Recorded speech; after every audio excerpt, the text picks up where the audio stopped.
السلام علیکم ورحمۃ اللہ وبرکاتہ۔ رمضان المبارک کے بعد اسلامی سال کا 10واں مہینہ شوال ہے۔ یہ شول سے ہے جس کے معنی بلند کرنے کے ہیں۔ کہتے ہیں کہ عرب میں اس مہینے میں اونٹنی اپنی دم بلند کرتی ہے، اس لیے اس مہینے کو شوال کہا جاتا ہے۔ اس مہینے کی فضیلت میں یہ بتایا جاتا ہے کہ یہ حج کے 3 مہینوں میں سے ایک مہینہ شوال کا ہے۔ اسی مہینے کی 1 تاریخ کو عید الفطر ہوتی ہے، جو مسلمانوں کی 2 عیدوں میں سے پہلی عید ہے۔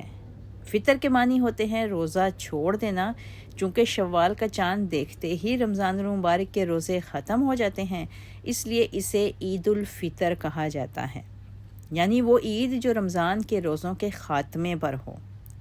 اس عید کا مقصد اس امر پر خوشی کا اظہار اور اللہ تعالیٰ کے حضور میں تشکر کا اعتراف ہے کہ اللہ نے رمضان المبارک کے جو روزے ہم پر فرض کیے تھے وہ اللہ کی توفیق سے ہم نے پورے کر لیے ہیں۔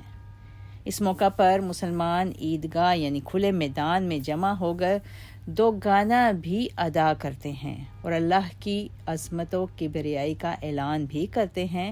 اسی لیے عید پر مسلمان یہ الفاظ یعنی اللہ کی تکبیرات بلند کرتے ہیں: اللہ اکبر، اللہ اکبر، لا الہ الا اللہ، واللہ اکبر، اللہ اکبر وللہ الحمد۔ ماہ شوال کی پہلی رات یعنی عید الفطر کی رات، یعنی جسے ہم چاند رات کہتے ہیں، اس کے متعلق بہت سی موضوع اور ضعیف احادیث بیان کی جاتی ہیں۔ ان ضعیف احادیث میں یہ بتایا جاتا ہے کہ نبی کریم صلی اللہ علیہ وسلم نے عید الفطر کی رات 100 رکعت نماز ادا کی، ہر رکعت میں سورہ فاتحہ اور سورہ اخلاص 10 دفعہ پڑھی، اور اس کے بعد انہوں نے 100 دفعہ استغفار کی، پھر سجدہ کیا اور ایک مخصوص دعا پڑھی۔ اس کے علاوہ یہ بھی کہا جاتا ہے کہ جس نے عید الفطر کے دن روزہ رکھا گویا اس نے سارے زمانے کے روزے رکھے۔ امام ابن جوزی رحمہ اللہ نے اسے موضوع قرار دیا ہے۔ ویسے بھی یہ رسول اللہ صلی اللہ علیہ وسلم سے ثابت صحیح احادیث کے مخالف ہے، جن میں ہے کہ رسول اللہ صلی اللہ علیہ وسلم نے عید الفطر اور عید الاضحیٰ کے دن روزہ رکھنے سے منع فرمایا ہے۔ 6 عیدی یعنی شوال کے 6 روزے۔ اس مہینے کے متعلق نبی کریم صلی اللہ علیہ وسلم کا فرمان ہے: من صام رمضان، جس نے رمضان کے روزے رکھے پھر اس کے پیچھے شوال کے 6 روزے رکھے تو وہ ایسے ہے جیسے اس نے ہمیشہ روزے رکھے۔ اس کا مطلب یہ ہے کہ یہ 6 روزے اگرچہ نفلی ہیں لیکن ان کی اہمیت یہ ہے کہ ان کی وجہ سے ایک مسلمان اللہ کے ہاں ہمیشہ روزہ رکھنے والا شمار ہوگا، اور وہ اس طرح کہ اللہ نے ہر نیکی کے لیے اپنے فضل و کرم کا حامل یہ ضابطہ بنایا ہے کہ وہ اس کا کم از کم اجر 10 گنا ضرور دے گا۔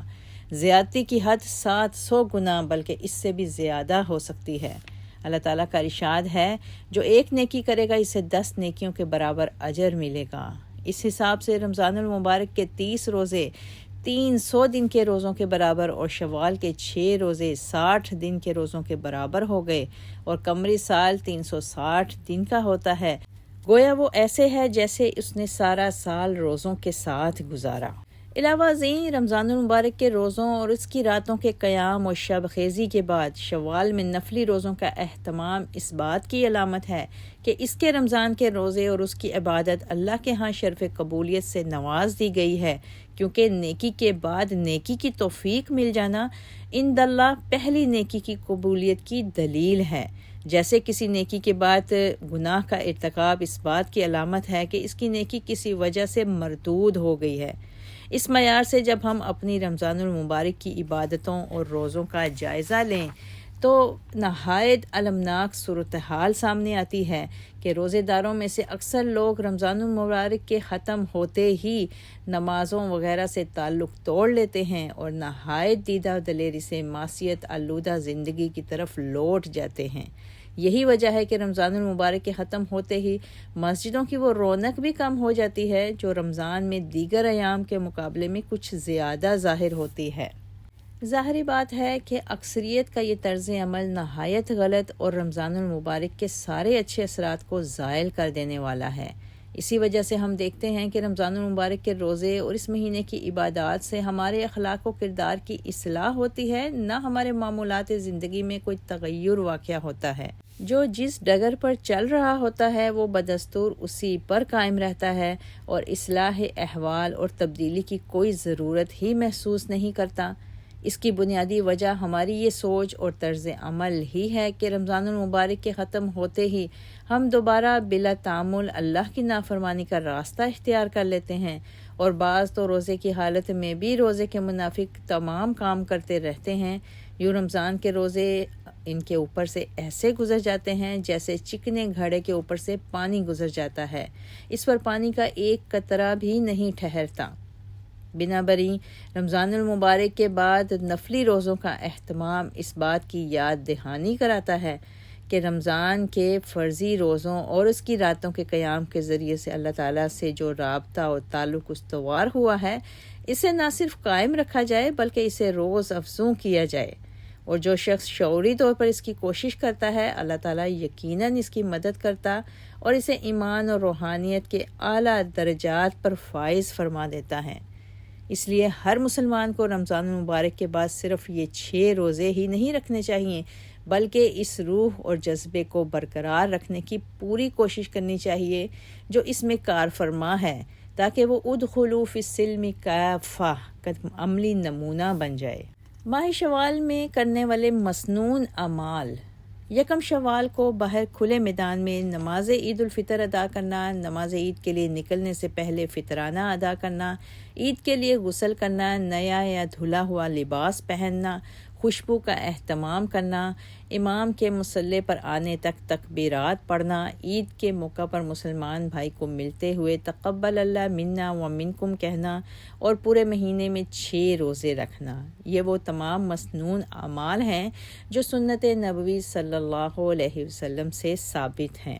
فطرانے کا وقت نبی کریم صلی اللہ علیہ وسلم نے نماز عید کے لیے نکلنے سے پہلے تک کا بتایا ہے، لہٰذا جو صدقہ بعد میں دیا جائے گا وہ حدیث کی روح سے صدقہ فطر نہیں بلکہ عام صدقہ ہوگا۔ اور نماز عید کے بارے میں آپ صلی اللہ علیہ وسلم کا اسوہ تو یہی ہے کہ آپ نے بغیر مجبوری کے ہمیشہ نماز باہر کھلے میدان یعنی عیدگاہ میں ادا کی ہے، اور اس کی تاکید بھی فرمائی، حتیٰ کہ پردہ دار اور ایام مخصوصہ والی خواتین کو بھی نکلنے اور عیدگاہ میں حاضر ہو کر مسلمانوں کی دعاؤں میں شامل ہونے کا حکم دیا ہے۔